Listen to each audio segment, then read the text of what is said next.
Pronti? 1, 2, 3. L'errore di Arta Terme Jet mentre si avvantaggia Annie Pan, attaccata presto da Aspra Mareama che va a condurre. Annie Pan in seconda posizione, poi Aberki Lubi, mentre Arta Terme Jet che si è attardata al via cerca di inseguire ma rende praticamente una trentina di metri alla testa. 15,6 per i primi 200 con Aspramare Ama in vantaggio. Seconda posizione per Annie Pan, in terza c'è Aberki Lubi, poi Atena del Ronco che precede Alvin dei Datri, si ricongiunge ora Arta Terme Jet, il sestetto procede in fila indiana dopo i primi 400 in 31,2. Aspramare Ama su Annie Pan, Aberki Lubi 600 con ancora tutti in fila indiana, 48. Va con calma Marco Basile, un sediolo a Aspramare Ama che si appresta a completare il giro in 1,4,5, ancora un 16,5 di tutto comodo. La seconda posizione per Annie Pan, la terza per Aberki Lubi, la quarta per Atena del Ronco, poi in coda Alvin dei Daltri e Arta Terme Jet. Ed è proprio Arta Terme Jet che decide di muovere all'esterno perché nessuno fa la prima mossa, poi esce anche Aberki Lubi in anticipo, chilometro in 1,21,3 con Aspra Mareama in testa nei confronti di Annie Pan. Al largo ora mosso Aberki Lubi in anticipo su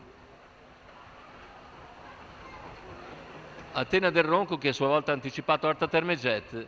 C'è ora un parziale violento in 14,6, il primo vero parziale della gara, mentre Aspramare continua a fare andatura. Aberki Lubi si impegna al largo di Annie Pan, 14,7 questa frazione, siamo ora a 550 dall'arrivo con Aspramare leader su Annie Pan, all'esterno si impegna sempre Aberki Lubi, mentre sposta Atena del Ronco a 400 dalla conclusione, prova la terza ruota, anche Arta Terme Jet cerca di avanzare dalla coda, lungo la corda Annie Pan ha perso un paio di lunghezze da Aspramare Ama che entra in addirittura dopo un parziale in 14,1, un altro 14,7, due lunghezze da amministrare per Aspramare Ama che nel finale accelera per vincere autorevolmente la lotta per il secondo. Vede sul palo probabilmente Aberki Lubi avere ragione di Annie Pan, 29,4 a chiudere, 1,17,2 il ragguaglio sul doppio chilometro, partenza con i nastri. Bella chiusa davvero, 28,8 il penultimo quarto, 29,4 a chiudere Marco Basile, Aspramare Ama per conto di Salvatore Valentino. Successo nettissimo sul traguardo, quota al totalizzatore di 3,72 in una corsa apertissima, incertissima, che Aspramare Ama vince dominando, mentre per il secondo posto, vedete, la lotta è davvero molto serrata con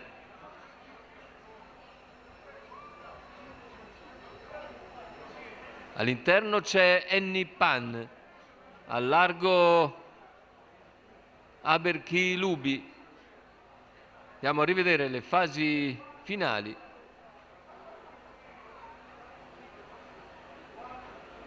È davvero difficile stabilire chi sia arrivato secondo, foto strettissima. La vittoria invece per Aspramare Ama, 3,72 al totalizzatore.